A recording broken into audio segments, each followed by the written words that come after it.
നിയമസഭാ തെരഞ്ഞെടുപ്പിന്റെ വിജയസാധ്യത അവലോകനത്തിനായി CPM സംസ്ഥാന സെക്രട്ടേറിയറ്റ് യോഗം തിരുവനന്തപുരത്ത് ചേർന്നു.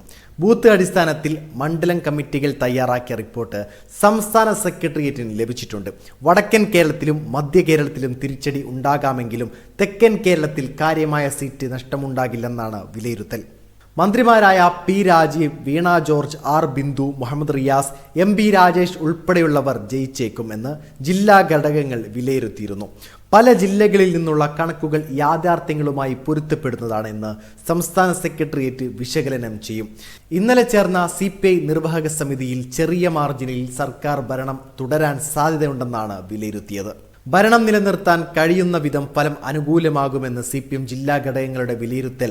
വടക്കൻ കേരളത്തിലെയും മധ്യ കേരളത്തിലെയും പല മണ്ഡലങ്ങളിലും അപ്രതീക്ഷിത തിരിച്ചടി ഉണ്ടാകാമെങ്കിലും തെക്കൻ കേരളത്തിൽ വലിയ തിരിച്ചടി ഉണ്ടാവില്ലെന്നാണ് ബൂത്ത് കമ്മിറ്റിയുടെ കണക്കുകൾ സൂചിപ്പിക്കുന്നത്.